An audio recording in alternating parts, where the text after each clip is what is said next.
Morning students, today we are discuss about the topic uses of accounting information. कल हमने इसको बताया था थोड़ा सा अकाउंटिंग इंफॉर्मेशन जो होती है बिजनेस की उसके कौन कौन से यूजर्स होते हैं, मतलब किन किन पर्सन को हमें अकाउंटिंग की इंफॉर्मेशन बिजनेस की देनी होती है। मतलब जो बिजनेस की अकाउंट की इंफॉर्मेशन है तो वो किन किन पर्सन को देनी होती है, तो उनको बोलते हैं यूजर्स। उसको डिवाइड किया गया टू पार्ट्स में, एक इंटरनल और एक एक्सटर्नल। इंटरनल यूजर्स और एक्सटर्नल यूजर्स। इंटरनल यूजर्स वो होते हैं जो हमारे बिजनेस के इंटरनल पार्ट पे होते हैं या बिजनेस से अंदरूनी हिस्से से जुड़े होते हैं, मतलब उन्हें बिजनेस के प्रॉफिट लॉस पे भी कुछ मतलब होता है, या फिर वो बिजनेस के अंदरी भाग से मतलब कि डे पर डे पे डेली रूटीन से जुड़े होते हैं या जिनका कुछ अमाउंट इसमें लगा होता है। जैसे हमारा फर्स्ट आता है ओनर्स। ओनर्स क्या होते हैं? ओनर बिजनेस के इंटरनल इंफॉर्मेशन की, मतलब कि वो इंटरनल यूजर होते हैं क्योंकि वो बिजनेस के अंदर ही रहते हैं, हमेशा वो बाहर नहीं होते हैं, वो बिजनेस के अंदर ही होते हैं। तो इंटरनल यूजर्स उनको बोलते हैं जो हमारे बिजनेस में अंदर से इन्वॉल्व रहते हैं या बिजनेस में ही होते हैं। ठीक है, तो ओनर्स हमारे इंटरनल यूजर्स में आते हैं। मैनेजमेंट क्या होता है? जो हमारा मैनेजिंग डिपार्टमेंट होता है, सेल्स मैनेजर, परचेज मैनेजर, कोई भी मैनेजर हो सकता है। ठीक है, फाइनेंस मैनेजर होता है, ये सभी हमारे क्या है? इंटरनल यूजर्स आते हैं।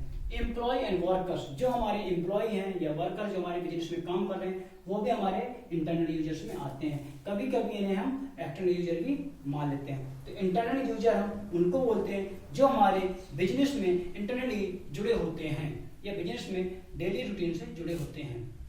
फिर एक्सटर्नल यूजर्स होते हैं जो हमारे बिजनेस के बाहर होते हैं। सपोज मान लो ये बिजनेस है, इसके जितने भी अंदर है वो हमारे इंटरनल यूजर्स, जो इसके बाहर हैं वो सभी एक्सटर्नल यूजर्स हैं। एक्सटर्नल में बैंक्स एंड फाइनेंशियल इंस्टीट्यूशन, जितने भी बैंक होते हैं या फिर फाइनेंशियल इंस्टीट्यूट होते हैं वो सभी एक्सटर्नल यूजर होते हैं, परंतु वो हमारे बिजनेस में इंटरेस्टेड होते हैं क्योंकि उन्हें हमारे बिजनेस वगैरह को लोन्स प्रोवाइड करने होते हैं, इसलिए वो हमारे बैंक की हमारे बिजनेस की इंफॉर्मेशन को चाहते हैं। कस्टमर हमारे बिजनेस से डायरेक्टली लिंक होता है, पर वो क्या होता है? वो बाहर होता है, आउटसाइड होता है, पर वो कस्टमर हमारी इंफॉर्मेशन को जानना चाहता है।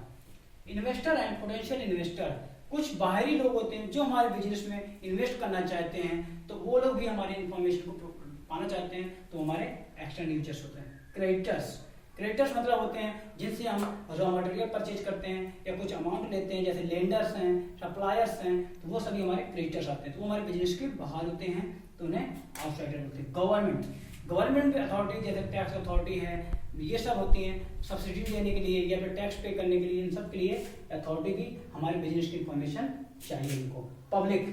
पब्लिक भी हमारी इंफॉर्मेशन चाहती है क्योंकि उसके थ्रू ही हमें कस्टमर मिलते हैं, हमें वर्कर मिलते हैं, हमें एम्प्लॉय मिलते हैं, तो इसीलिए हमारी पब्लिक जो है वो एक्सटर्नल यूजर्स में आते हैं। तो ये था आपका इंटरनल यूजर्स और external users.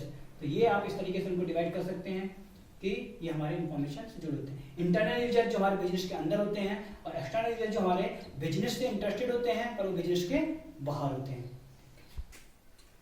Now external users और इंटरनल यूजर्स के बाद हम डिसाइड करते हैं, डिफाइन करेंगे अकाउंटिंग प्रोसेस, मतलब हमारी जो अकाउंटिंग है उसकी प्रोसेस क्या है। ठीक है, अकाउंटिंग प्रोसेस के जो टर्म बताए थे कल हमने बताया था, पहला टर्म होता है फाइनेंशियल ट्रांजैक्शन ऑफ इवेंट्स, मतलब कि ट्रांजैक्शन और इवेंट्स का फाइनेंशियल ट्रांजैक्शन ऑफ इवेंट, ये आपका पहला स्टेप है। यहाँ से शुरू होता है कि सबसे पहले हमारे जो ट्रांजैक्शन या इवेंट्स हैं वो फाइनेंशियल नेचर के हैं, ये हमने पता कर लिया। ठीक है, इसके बाद हम दूसरे स्टेप जाएंगे, रिकॉर्डिंग करेंगे। तो कल आप लोगों को बताया था रिकॉर्डिंग कहाँ होती है? जर्नल और उसकी सब्सिडरी बुक पे। तो जर्नल, सब्सिडरी बुक में sales book, purchase book, sales return book, purchase return book, bills payable book, bills receivable book और जर्नल प्रॉपर। ठीक है, तो पहला प्रोसेस में पहला स्टेप था आइडेंटिफाई ट्रांजैक्शन और मेजर द ट्रांजैक्शन, तो उसको दोनों को हमने कंबाइन कर लिया, यहाँ पे लिख दिया फाइनेंशियल ट्रांजैक्शन ऑफ इवेंट्स, इन दोनों को हमने एक कर लिया। ठीक है, दूसरा था रिकॉर्डिंग कर लिए बुक पे। रिकॉर्डिंग कहाँ करते हैं ट्रांजैक्शन की? जर्नल पे या सेल्स बुक या purchase book, sales return book, purchase return book, bills payable, bills receivable और जर्नल प्रॉपर। इसके बाद अगला स्टेप पे आएंगे हम क्लासीफाइंग में किसमें करेंगे? लेजर में पोस्टिंग। जब हम ट्रांजैक्शन को रिकॉर्ड कर लेते हैं फिर उनको लेजर में ले जाते हैं, उसको बोलते हैं क्लासीफाई करना। फिर इसके बाद आते हैं समराइजिंग में। समराइजिंग में कहाँ करते हैं? समराइजिंग में करते हैं हम ट्रायल बैलेंस बनाते हैं, जब बुक बोलते हैं उसको ट्रायल बैलेंस बनाया, और profit and loss account, trading भी साथ में, trading and profit and loss account और बैलेंस शीट, इन तीनों चीजों को समराइजिंग में रखा गया है। इसके बाद क्या करते हैं? Analysis and interpretation. जब हमने समराइज कर लिया तो उसका फिर हम एनालिसिस करते हैं और इंटरप्रिटेशन करते हैं। जब इतना ये स्टेप कर लेते हैं पूरा, इस स्टेप के बाद हम करते हैं कम्युनिकेटिंग टू यूजर्स। मतलब हमने जो भी इंफॉर्मेशन या जो भी रिजल्ट गेन किया है पूरी प्रोसेस में, उसको हम क्या करेंगे? अपने यूजर्स को डिस्ट्रीब्यूट कर देंगे। हमारे यूजर्स कौन कौन होते हैं? इंटरनल और एक्सटर्नल। तो बोथ यूजर्स को हम ये इंफॉर्मेशन दे देंगे। अभी तक हमने देखा था कि users of accounting information and accounting process. अब हम देखते हैं ऑब्जेक्टिव ऑफ अकाउंटिंग। हमारी जो अकाउंटिंग की एक्टिविटी है, ठीक है, जो हम अकाउंटिंग करते हैं उसका क्या ऑब्जेक्टिव है, मतलब हम अकाउंटिंग करते क्यों हैं।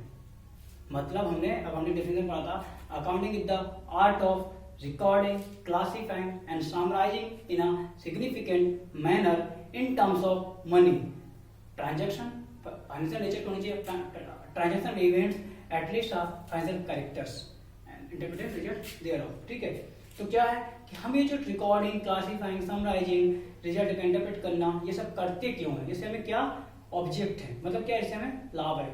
ठीक है, तो हम देखते हैं ऑब्जेक्ट क्या होते हैं। फर्स्ट है मेंटेनिंग अकाउंटिंग रिकॉर्ड्स। अकाउंटिंग हम करते हैं, उसका पहला ऑब्जेक्टिव होता है हमें सभी चीजों का अकाउंटिंग रिकॉर्ड मेंटेन करना होता है। अगर हम रिकॉर्ड मेंटेन नहीं करेंगे तो फ्यूचर में हम कुछ भी नहीं कर सकते।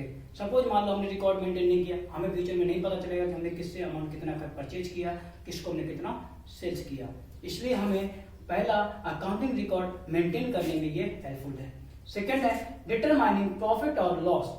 अकाउंटिंग हमें हेल्पफुल होती है प्रॉफिट और लॉस को अचीव करने में। मतलब किसी भी बिजनेस को हेल्प करती है अकाउंटिंग कि प्रॉफिट और लॉस कितना हुआ है उसको बताने में। तीसरा है determining financial position with the help of balance sheet. Balance sheet की हेल्प से कोई भी बिजनेस अपनी फाइनेंशियल पोजीशन को जान सकता है। तो ठीक है, तो और बैलेंस शीट कहां से बनती है?